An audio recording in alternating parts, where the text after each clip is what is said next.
Welcome, everyone, to another episode of Circle City Conversations. Thank you for joining me for our conversation today. Thank you to our sponsor, Hurst Limontes, an Indiana law firm with many years of experience helping injured Hoosiers and their families. Today, as you can all see, if you're watching on YouTube, it's a very special day because we have a couple of really amazing people. I'm talking to Nabeela first, and I'm going to talk to her husband, but we are here off-site out of the studio at Tinker House Events Space. Is it Events Center or Events Space? Tinker House Events. Tinker House Events, sorry. No, you're... But it's an event space. Yeah. With Provider Cafe downstairs, okay? And we are enjoying some delicious espresso martinis. Cheers. Cheers. Cheers. So as I mentioned earlier, I'm here with my friend who is an excellent lawyer, an amazing mother and wife, according to someone back here. Depends on the day. An entrepreneur and who, like me, helps people seek justice when something bad happens to them. Mm-hmm. My friend, Nabeela Virjee. Nabeela, thank you for being here. Listen, thank you so much for having me. It means a lot. So we've talked about doing this episode for a long time. We have known you for a long time, and I know your career journey, like the path that you've taken, but not a lot of the people that are listening do. So, tell me a little bit more about you, where you're from, what it was like growing up. Yeah. As you know, Alex, I was born in Canada, and I moved from a really diverse small town in Canada to Kokomo, Indiana. Oh my. In 1996. And it was an adjustment, but my story starts far before that. My mom and dad are born in Tanzania, which is a country in East Africa, just below Kenya. Okay. And they were from two different cities. My dad was the oldest of three, and my mom is the youngest of five. And both of them had different journeys to Canada, which is where I was born. The era was like late 1970s. And my dad had gotten a scholarship from the Aga Khan Foundation to study medicine in Iran. The what foundation? The Aga Khan Foundation. So that is a religious organization. So we're Shia Ismaili Muslims. And we have a living imam. I kind of parallel him to like a pope for like Catholic leaders. Okay. And there were scholarships available for medical school. And my dad was really lucky to get one of them. And so he was in boarding school, but then he left East Africa when he was like 17 years old, moved to Iran, did really well in medical school. But when the Shah was ousted, he was a refugee and had to leave Iran. And he was placed in Canada, and he went to the University of British Columbia, where he had to start his residency all over. And this was a time for a lot of Indians living in East Africa, where they were migrating from East Africa because Idi Amin was a dictator in Uganda in East Africa, and Indian people weren't safe there. Yeah. So there was a big influx of Indian people from East Africa to Canada, which is where my mom and dad met. At school? No, actually through the mosque. My mom knew one of my dad's cousins and connected the two of them, and they fell in love quickly, and they eloped and had me and my three sisters in Canada. So their story is already like, wow, right? Yeah, what a journey. Right. And then after 10 years in Canada, raising a family, my dad got recruited by a friend of his from medical school to start a clinic in Kokomo. And so he started a Methodist hospital affiliated family practice in Kokomo, Indiana, which is what brought my family from Canada to the United States when I was 10 years old. And I went from like a really diverse community where like we went to mosque every Friday, and there were a lot of people that looked like me and prayed like me. And ate like me to Rocheville, Indiana, Right. where I went to Western High School. And my goodness, we had like drive your tractor to school day, and it was a culture shock, to be totally honest. But what happened in that transition is I learned how to talk to any type of person. Oh, yeah. And I learned how to fit in any type of environment. And that skill set, that certainly wasn't something I was seeking, but something that like it's kind of like a survival for the fittest. Like you got to kind of like learn how to get along with all types of people. Otherwise, you're going to get made fun of for your funny lunch or your weird outfit, right? Right. And that my parents' courage to move around seeking for a better life landed us in Kokomo, Indiana, which is where, I mean, that's where I kind of started my roots. And I graduated from high school in 2004. And by the time I went from being like the awkward foreign Indian kid in 5th grade to like president of my class by my senior year of high school, and then went to IU Bloomington, where I met my now husband, Brian. And so that's kind of like the early life of Nabeela Virjee. Can I ask you something? So, Yeah. my family, my parents too, I grew up in South Florida. You can't tell I have an accent now. I don't have one, but I Right. did when I was a kid. Yeah. And when I was 12, Yep. around that time, we moved up to Central Florida and I started to lose my accent. Please tell me you had a Canadian accent. Not only did I sure did. A boot, like I had all of the lingo. And sorry, like with like a more exaggerated O, right? Sorry. Yeah. I mean, poutine is like my favorite food. Ketchup chips are a thing that I think only Canadians appreciate. What is, hold on. Cool. Ketchup flavored chips. Like Lay's makes ketchup chips. No, like ketchup flavored chips. Oh, that's So I did, but I grew up going to a French immersion school. So my pre-K program started all French. Even though I was speaking at home, I was speaking English. My parents were speaking English, but they were also speaking a confluence of languages. They spoke Swahili because they're from East Africa, and they spoke Gujarati because we've got Indian roots. And that hybrid language is what I heard as a child, but didn't speak back because they didn't make me, and so I didn't. But yes, I had an accent. I was new to more formalities of English since French was the first language I learned formally. So is French Canada? Well, it's not, but all of Canada has bilingual public education. I think America ought to have bilingual education too. But all of Canada is bilingual, and you can choose to either put your kids in French immersion or English. Okay. And my parents said French immersion. But then when we moved here, when I was in the 5th grade, there was none of that. No. There was none of that. Not in Indiana. No. Especially not in Kokomo. Not in Kokomo, Indiana. But I think what would surprise most people about Kokomo, and like, especially like today's political climate, I still call it home. I still think about home a lot, right? And that home is an electorate that didn't vote in alignment with the values that I saw of it when I was growing up. Yeah.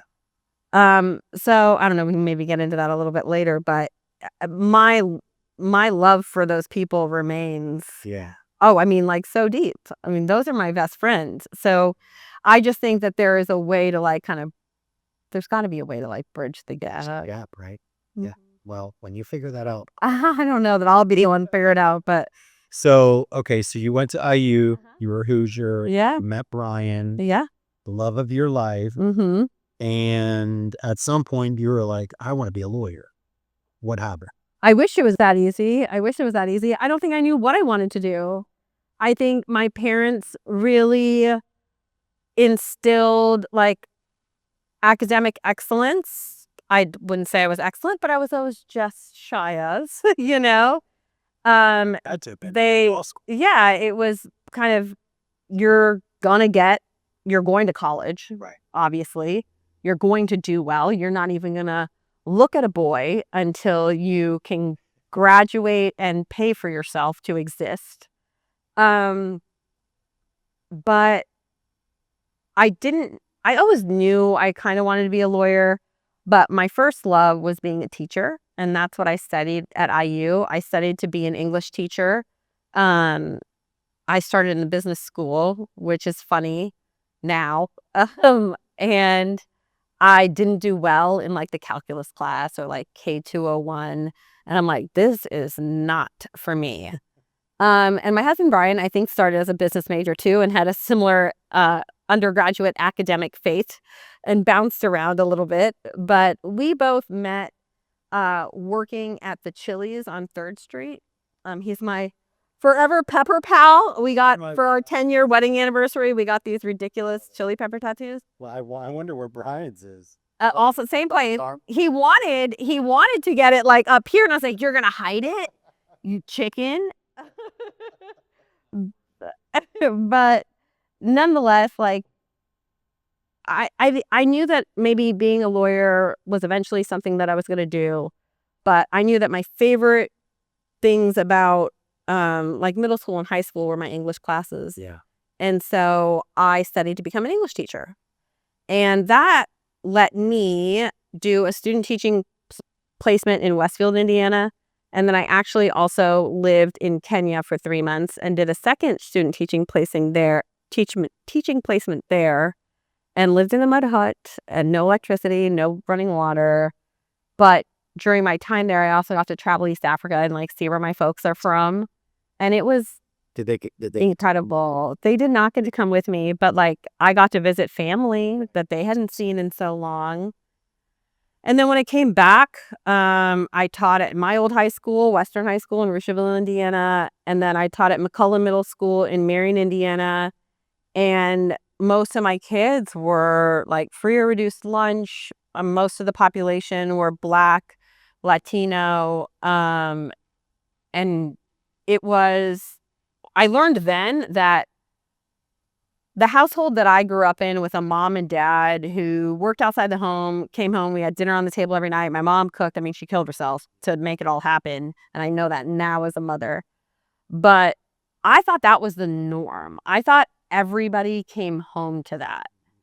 And it wasn't until I was a teacher that I saw so much inequality. Yeah.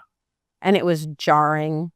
And that's what drove me to want to go to law school, because I was like, well, you can't change the rules unless you know the rules, and you can't know the rules until you understand like the law. And all the first year teachers at McCullough Middle School were getting laid off. And my dad's like, well, if you go to law school now, I'll pay for half of it. And I was like, well, looks like I'm studying for the LSAT, right? Yeah. So I studied for the LSAT. I should have studied harder. I did terrible. I only got into the night school at McKinney, and I came into law school. You got in. I got in, but I came in nervous that I was just like waiting to fail at law school. But I buckled down and studied really hard because I was so afraid of failing. And I wound up in the top 10% of the class in the first year. So For you. I didn't end there. Right. It did not end there. But I was like, all right, I got the chops to be a lawyer. Yeah. So yeah, I ended up at McKinney. And you graduated from McKinney. Uh-huh. Let's talk about the start of your career. Mm-hmm. Where'd you start off? So I kind of went to law school, and I feel like law school just kind of shuffled me around. I wasn't so much of an active participant as I just kind of like leaned into the way it moved me. And and I say that because law school pushes like on-campus interviews and these job fairs, and you almost feel like if you don't get a job in one of those scenarios, you've messed it up. Well, I had success in OCI, and I didn't really know what I was doing, but I knew I was looking for good people. And surprisingly enough, I participated in Indy Bar's diversity job fair, and I was interviewing with like all the big firms. But at the luncheon, I finally got a chance to just like sit back in my chair and relax. And I was sitting next to Stephanie Crawford, who is now Magistrate Judge Stephanie Crawford in Circuit Court here in Marion County. And I was like, oh, I've been waiting to eat. I am tired. And we just like hit it off. Yeah. And she's like, who are you? And like, where'd you come from? And how come we're not interviewing you? And I was like, oh, you must not have picked me. I don't know. Right. Next thing you know, I'm getting called back for a second interview at Lewis Wagner. That's great. And I met more people just like Stephanie. And they all passed the beer test, right? Like, would you have a beer with this person? Right.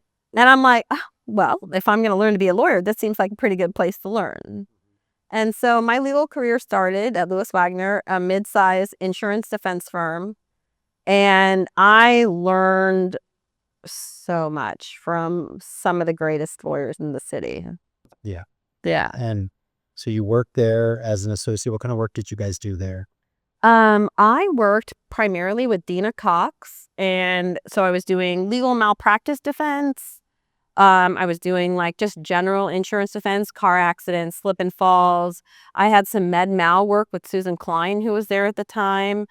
I did employment law work with Stephanie Kassman. I did premises cases with Robert Wagner. And so I just like, I had some con law issues come up with John Trimble. Yeah. I mean, I worked with some legends over there and they raised me up well. Yeah. Yeah. Yeah.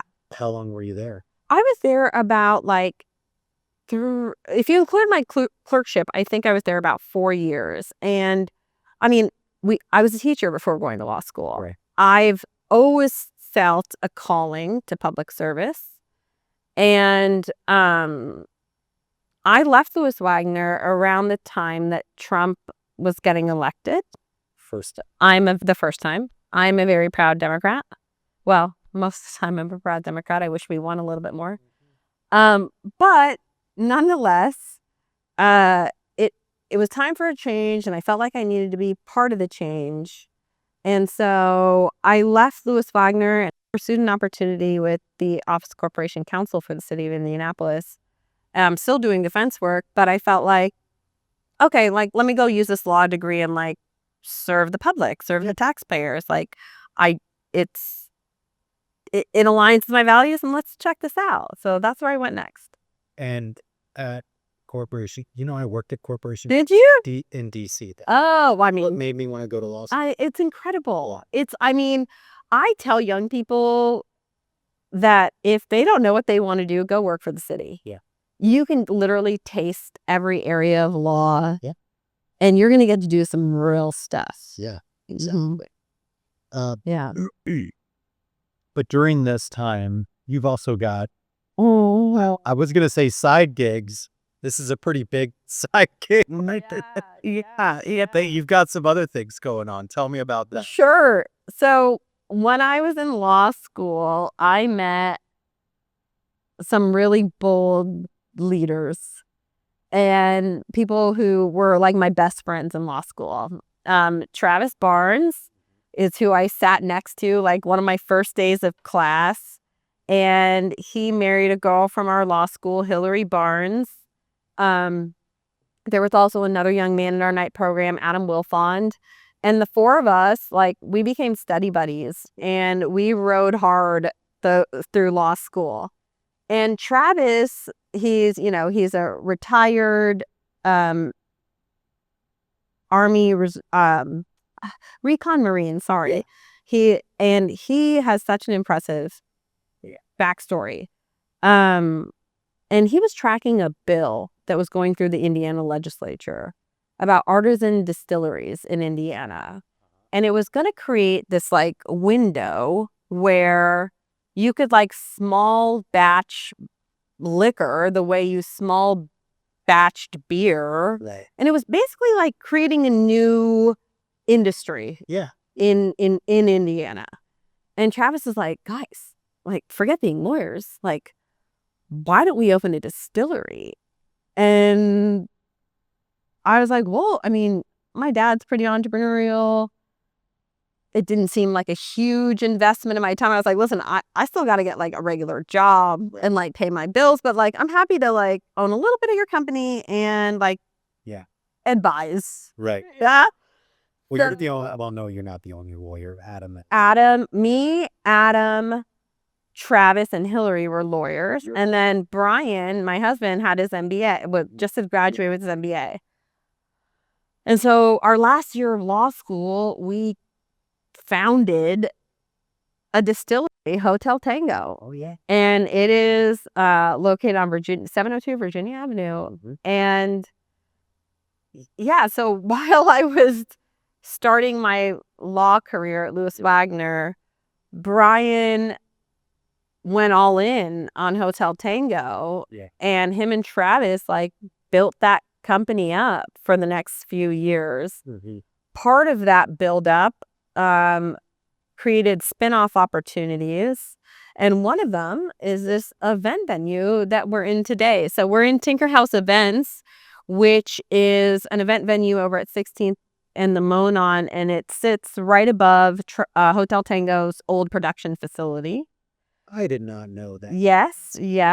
And we started this business with Hotel Tango, and we've now since like split off. But our entrepreneurial journey started in law school with some crazy friends with crazy ideas, and it was we've gone through some trials and tribulations since then. However, like I look back on all of it and I wouldn't change a single thing. Like we learned so much. Right. So much. I love it.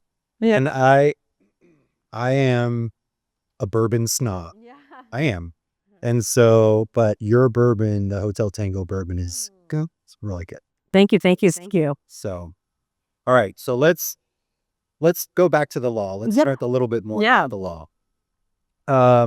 You worked at Corporation Counsel. Yeah. And now you made essentially a change to the other side, right? Good guys you were working. I have. A lot of things happened. Yeah.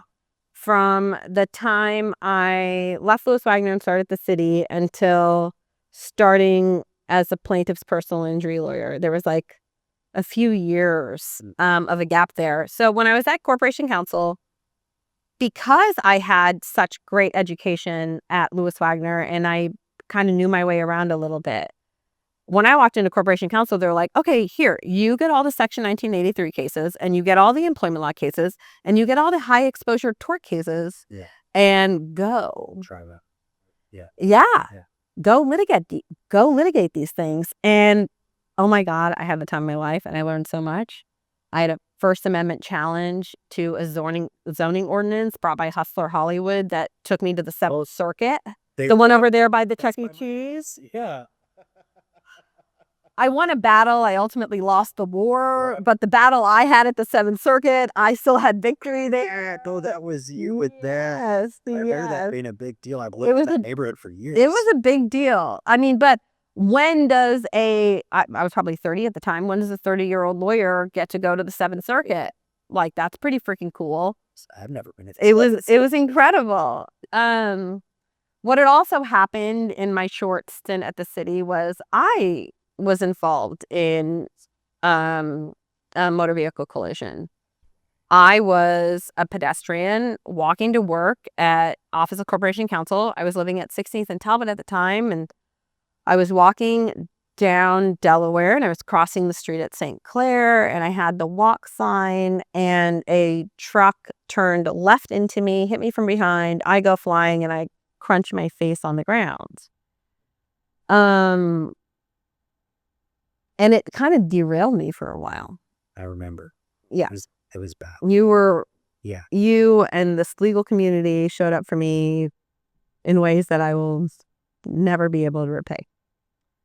It was a really challenging time for me, and it made me realize that the medical bills are one thing, but like the toll that something like that takes on you your loved ones, like your relationships with other people, there isn't a dollar amount that can make up for that. Right. So I knew after that Yeah. that I was on the wrong side of the aisle and eventually a transition would have to come. But I mean, I just didn't know when it was going to happen. Right. So my accident happened 6 months into me being at the city of Indianapolis. And then a year later, I was still like healing and getting therapy and surgery and blah, blah, blah, blah, blah. But I had a really big case for the city where it was actually an administrative hearing. You wouldn't know it. You would have thought it was a jury trial in federal court. Yeah. But we were trying to get a couple of police officers terminated for killing an unarmed Black man named Aaron Bailey. Okay. And I was asked to co-counsel a administrative hearing. Like I said, it's like basically a jury trial in front of a merit board under the leadership of Brian Roach, who was the police chief at the time, who is an incredible human being. And that case went left for a lot of reasons. And we ultimately lost. John Kautzman, who's an excellent lawyer, was on the other side. And cops and taxi cab drivers, that's who he represents. I mean, I've had him on taxi places. Yeah. He does a good job. That's good. He's good. And he kicked my ass. But I also, I mean, I'll leave it at that. Yeah. Okay. Yeah. And I left the city and I said, I lost the most important thing that I could have ever tried my entire life. Trying to hold some cops accountable for killing an unarmed Black man. I'm pretty sure that my lawyership peaked there and I lost.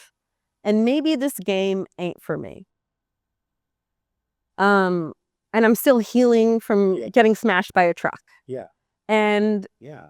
At this time, I mean, it was, all of it was horrible. Yeah. And my husband was deciding that he didn't want to be involved in the day-to-day of Hotel Tango anymore and was transitioning to Tinker. And there was a lot of things that were in flux. My mom's health, she was showing signs of Alzheimer's, which have now been diagnosed. My dad's health, like, there just life was lifing hard. Yeah. And I'm like, all right, I need a break from the law. Mm-hmm. Maybe this isn't for me.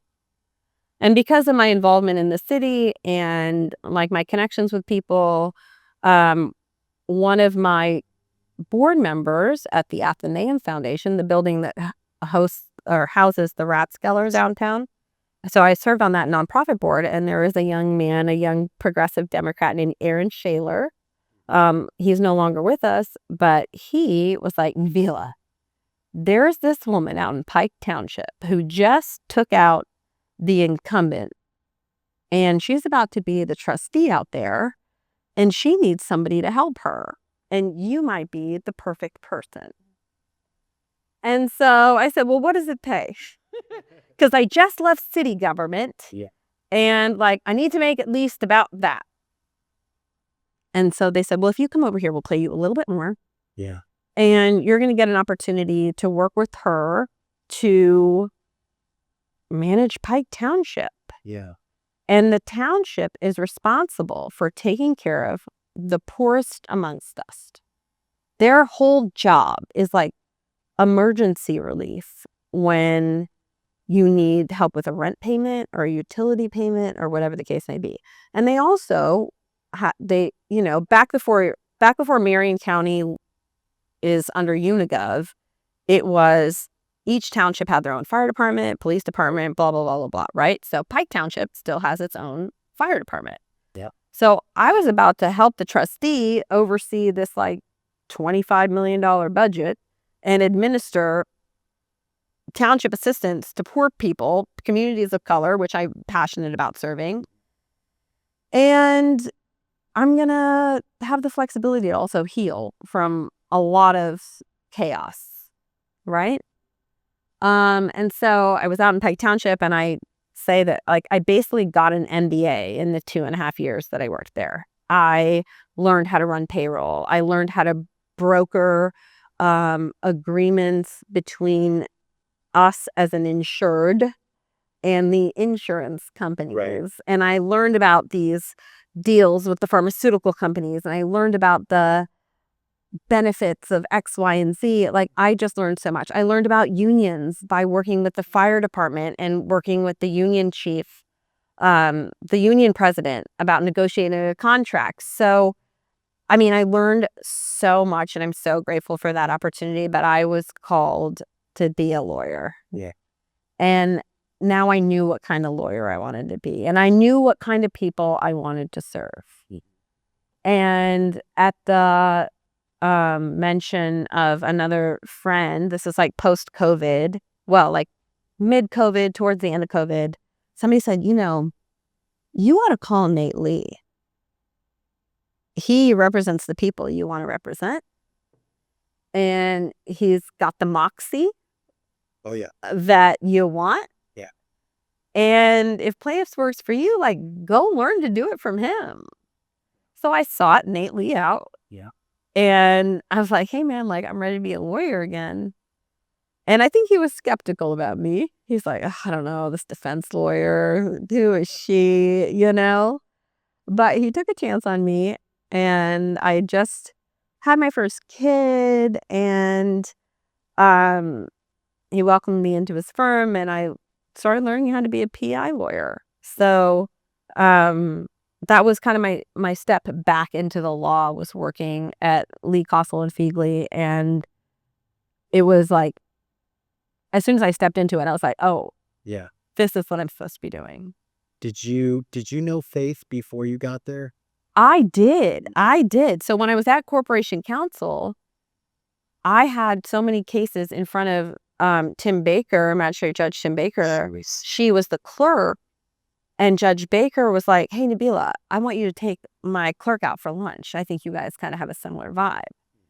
And I was like, well, so of course, Judge. Like, yeah. Right. So Faith and I became friends. We had lunch. She left his firm and went to the prosecutor's office and ended up at Nate Lee's. But she was already there and co-signed for me. And I think that's why he brought me on. That's how things work. Right. Yeah. That's how things work. And now you're working at Plouffe Chadley, Mm-hmm. still doing plaintiff's work Yes. with some other things. Yeah. Yeah. Something else. So my friend Tanya Bond, she's been a mentor to me since law school through my involvement with the Bar Association and the State Bar. And she always said, hey, Nabeela, like, would you ever consider like coming here? And I'm like, I'm always open to an opportunity.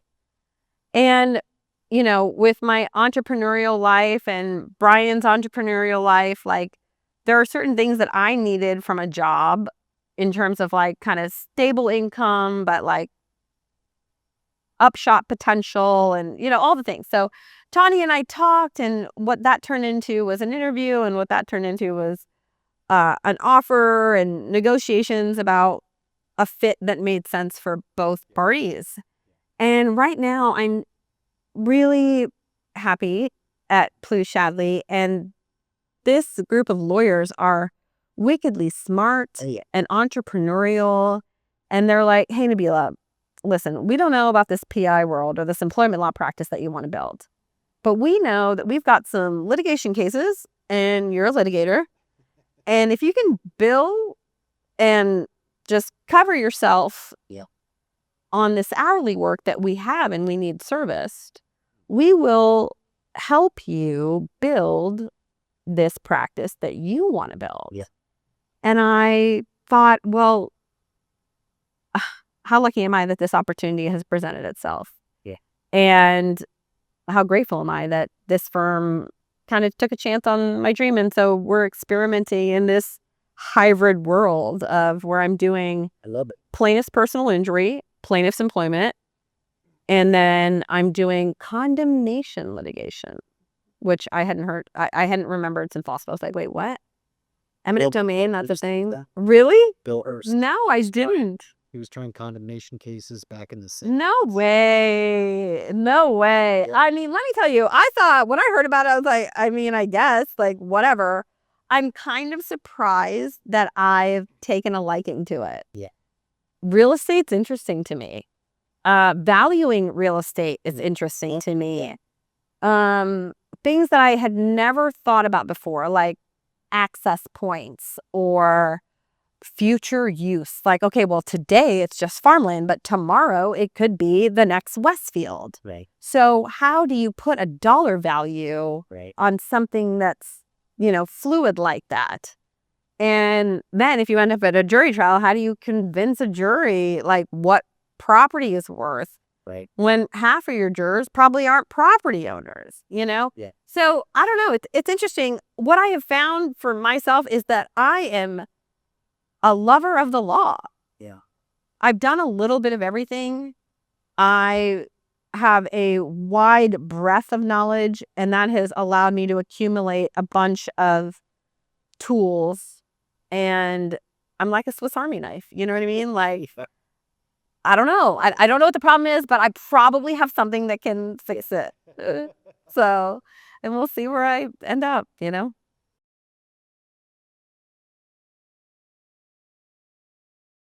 My family immigrated here from Cuba after Fidel Castro took over, and this government took everything from my family, and that attracted me to be a lawyer.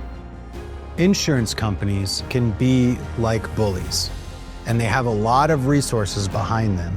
Give us a call here at Hurst Limontes. We are protective of our clients because our clients matter and you matter. Indiana's trusted personal injury law firm is proud to partner with the Indiana Fever for 2025, bringing the same passion, persistence, and power to the courtroom that the Indiana Fever bring to the court. At Hurst Limontes, we fight for the injured and stand up to those who can't stand alone. Just like the Fever fight every night for victory and community pride. This partnership is more than just about basketball. It's about resilience, leadership, and giving back to Indiana, on and off the court.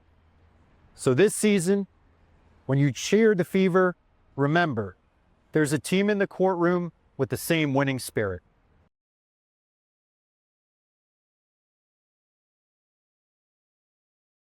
Well, let's talk a little bit about trial work, because Yeah. I'm a recovering trial lawyer. You still are a trial lawyer. Who are you kidding? I love trying cases. Uh-huh. But I always love asking people what their favorite part of jury trial is. Well, my last case that was like the closest to a jury trial was the Aaron Bailey case. Yeah. And that left scars on my heart that are still healing. Yeah.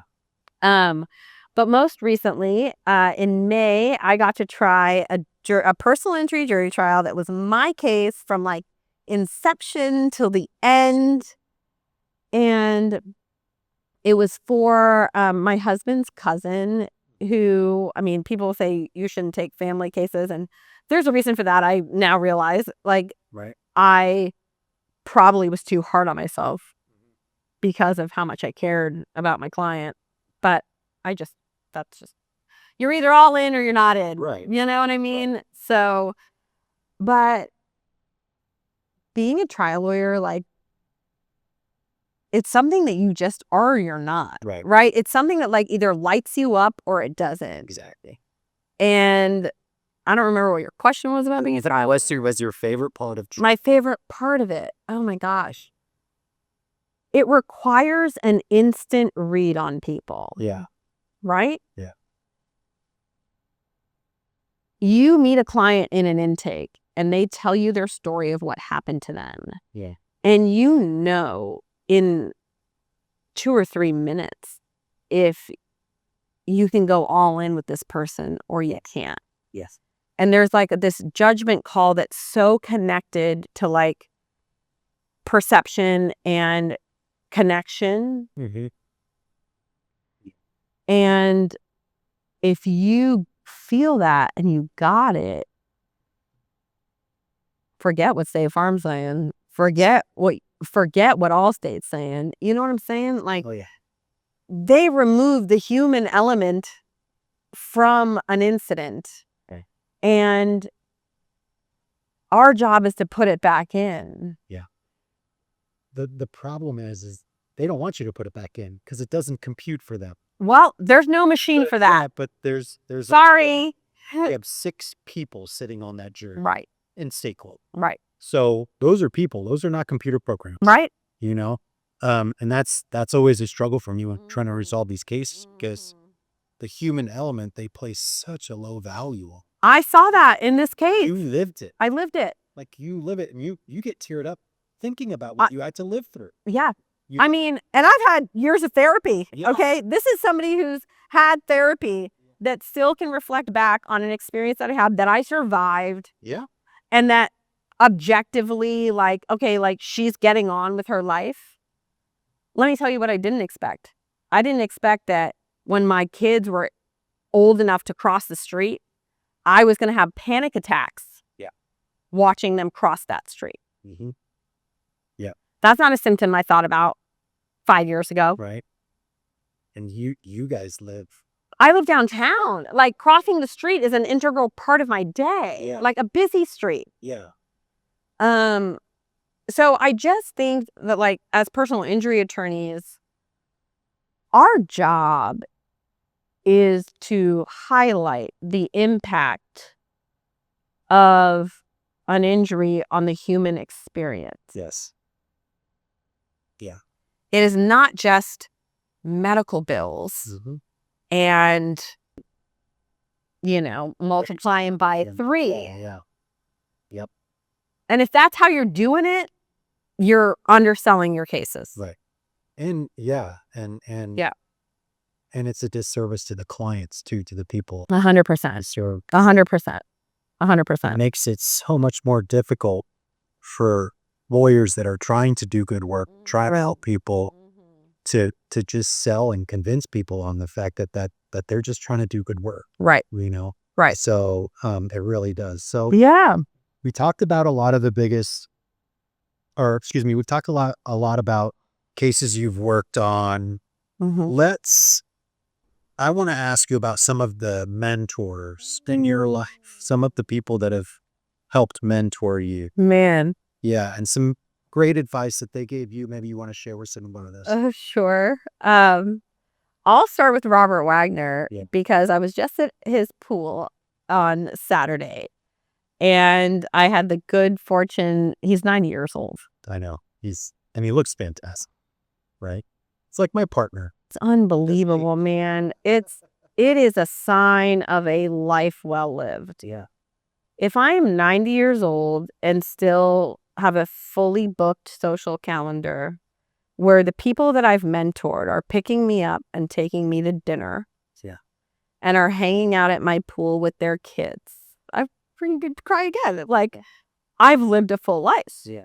And the best piece of advice that I've gotten from Robert Wagner from Clinton, Connecticut, is don't be afraid to pick up the phone. Anytime. Every time. Yeah. Whether it's bad news, good news, whatever it is. Every time. Yeah.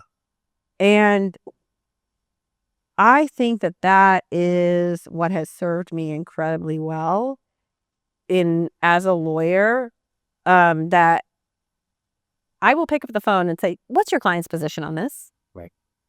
I will pick up the phone and tell a client, I have ignored your emails not because I wanted to, but because life was lifing and I'm begging for your forgiveness. I'm a human. Yeah. And just being able to just pick up the phone and let them hear my voice and let me hear theirs. Yeah. Probably the most important advice I've ever gotten. Yeah. And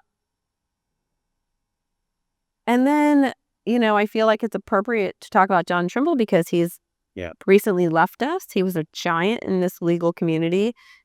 He was not the person that I worked the most with at Lewis Wagner, but John really influenced me in watching how he mentored people. Yeah. When I was in law school and before I was even working at the firm, typical, like I was raised by a dragon mother and I was going to meet all the heavy hitters in the legal community. Yeah. But John True was one of the first people to hand me his card and say, meet me at 7:00 for coffee at my office and take half an hour with me. And then remember your name when he saw you the next time. And I think that served him well in business and in life. But I also think the reason it worked is because he was just like authentic. He's so genuine. He wasn't bullshitting you. Like he genuinely had a love for people. So I would say that with John. But in terms of like being a practicing lawyer, the person who mentored me the most and has had the biggest influence on me is Dina Cox, who is the current managing partner of Lewis Wagner. Yeah. Her excellence as a lawyer cannot be understated. She knows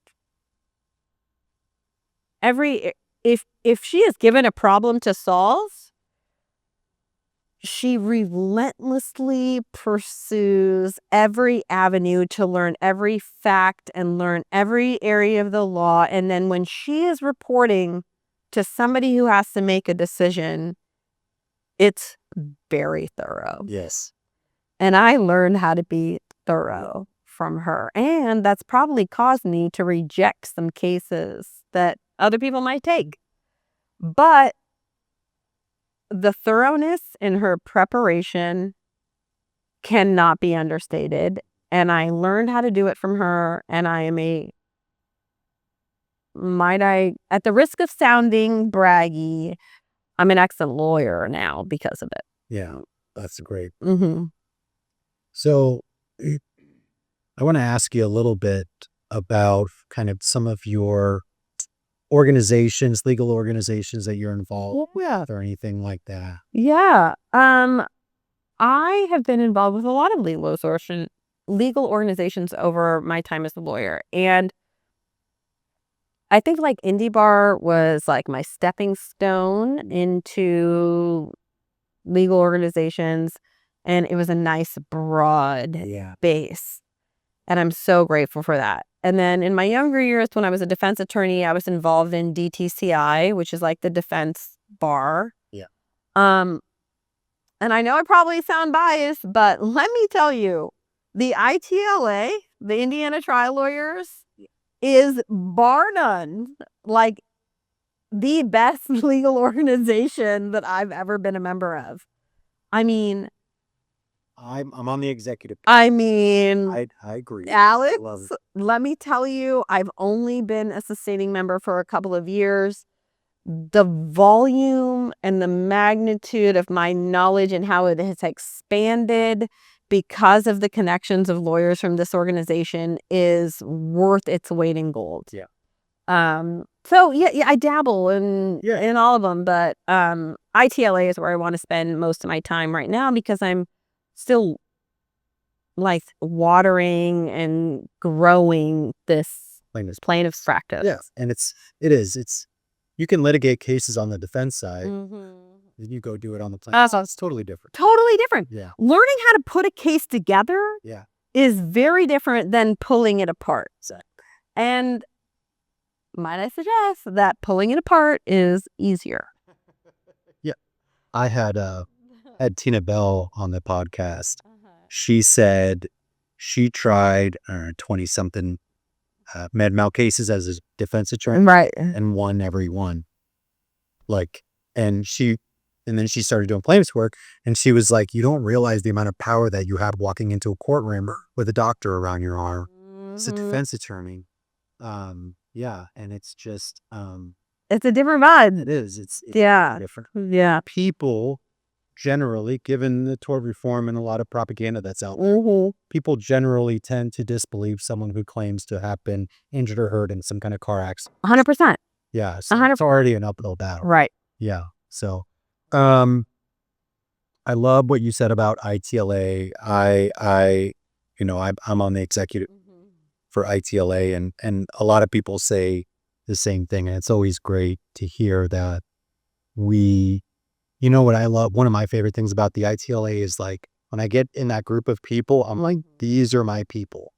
100%. You have so much in common. Right. You're so alike in so many different ways. Yes, and I just love being around like-minded people. It's not just that. It's like it's a group of lawyers with a common mission that are not in competition with each other, and where me helping you results in, when my client has the same issue, my client's getting a better result, right? Yeah. Like that in and of itself is more in line with how I want to just live my life. Right? I don't want to be a hoarder of information. I want to be a sharer of information. And the ITLA is that. Oh, yeah.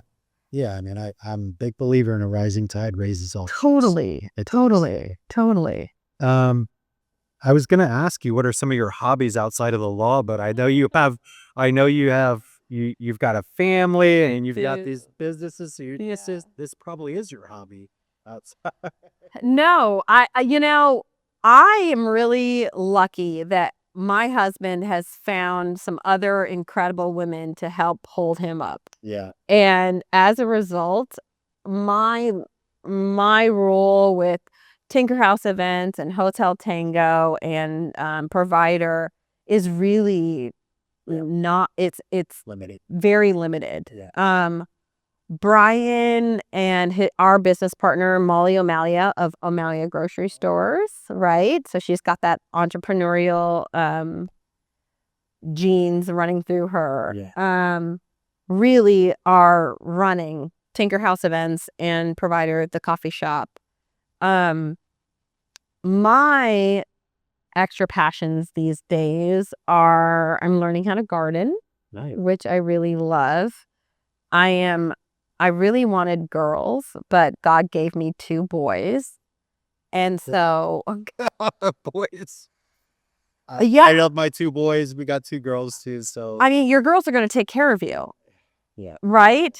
And I am trying to raise these 2 boys to be self-sustaining, but also like good partners to whoever they end up with. Right.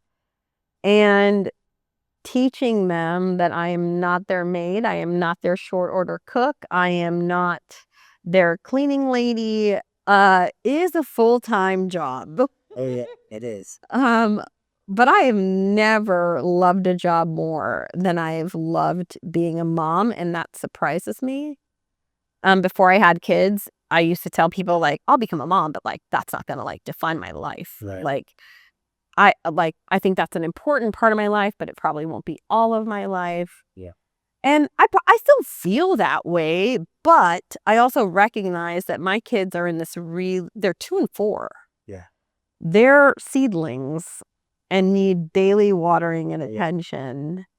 And my greatest joy has been watering those 2 humans every day. That's awesome. And seeing them blossom. Yeah. It's crazy. Like Zane's going to start daycare on August 4th and he's going to go to CFI 27 right behind the Kroger on 16th Street. And I'm like, the next 30 days we're really focused on him wiping his own butt. Oh yeah. That's a big struggle. Yeah, I'm like, hey man, like no one at school is going to wipe your butt. Yeah. So we're going to need to learn how to do that before August 4th, and time is ticking. And now he's very worried about it and has asked me to prepare like 2 pairs of underwear and 2 pairs of extra pants. I'm like, bud, you don't have that many accidents. Like, right. He's like, I know, but mom, I just need to be prepared. So I'm like, all right. So we're entering a new season, and it's going to be something. Yeah. I'll see Vincent, he's 5, see him dart into the bathroom, and I'm like, put the toilet seat up. Yeah. Point it in the hole. Right. I'm like, oh my son, what are you doing? Well, and then he's like, Mom, I did it, but like, can you come and check? And I'm like, the teacher is not going to check your butt. Go check it. The teacher's not going to come check your butt. Oh my. So look, you're just going to have to trust yourself, my boy. You're just going to have to trust yourself.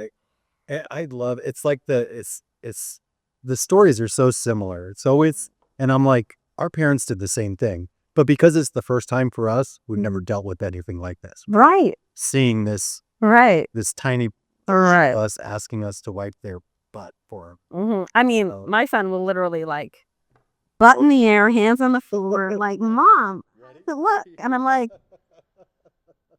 Oh, I love it. please hold my calls. That's great. Right. Oh, right. So Nabeela, what's next for you? What's next? Oh, I don't know. I don't know what's next. I think what has been the best part of my career is that I've not been afraid to try the next thing. And that's been not being afraid to try the next thing is what has expanded my skill set, has expanded my network. And I always remain open to the next thing. Yeah. But in this season of my life, what I want to continue to just water and see what grows is my relationships with other lawyers, relationships with my family. I've got parents that have some health issues, so like making sure that they feel like they've got enough support in this season of their life. And I'm not racing to get anywhere next. I'm trying to lean into like the natural order of things, which is surrendering is a hard thing for me, but I've had enough therapy to know that you can only control so much. Yeah. And so you remember when I was trying to decide what was next and how neurotic my dining room I looked? saw it. Yeah. I didn't think anyone owned that many whiteboards. Oh my God. I was like, who am I as a person? And what do I want to do 8 next? whiteboards on the wall. Yeah. But it was like a deep dive into like, what am I doing? And who am I? And what do I like? And like, what am I going to do next? And I think that girl a while ago was trying to control too much. Yeah. I see. Mm-hmm. There was no kids back then. There were no kids back then. There was more time to Yeah. think about what's next. Yeah. And the person sitting before you today is somebody who's grown a lot, who has changed a lot, who still has some of the same values about caring about people and community and the integrity of our profession. Like those core values are the same. But this relentless ambition of like shoving things quickly is no longer there. I'm trying to kind of just like sit and see what butterflies land. Yeah. So I love it. I don't know what's That's next. great. I don't know what's next. If anyone listening wants to get a hold of you, and before we go there, I've worked with you before. I've hired you and some of your partners to, if you guys had insurance coverage issues, get a hold of Nabeela. Our firm's the spot. That's what they do. Yes. So, but if anyone wants to get a hold of you, how can they do that? Oh my gosh. Well, the best way is probably by email. Yeah. So nvirjee@psrb.com. Slide into my DMs on Instagram, Nabeela Virjee. And people should know that like my goal is to like just help. Right. Help. Yeah. It's really that simple. Yeah. So if there's somebody out there that like resonates with anything that I'm saying or like has a connection or has a follow-up, hit me up and I'll try to help. We'll make sure we put the email in the show notes. That'd be great. So everyone has it. And Nabeela, thank you so much for being on the show. Alex, thank you for bringing me here today. Thank you. Thank Well, you. you brought me ears. Well, I appreciate you sitting through a drink with me here. It's always a pleasure It to is. drink with you. It is. So thank you to everyone. Thanks for listening to Circle City Conversations. Be sure to subscribe so you don't miss out on any more future conversations.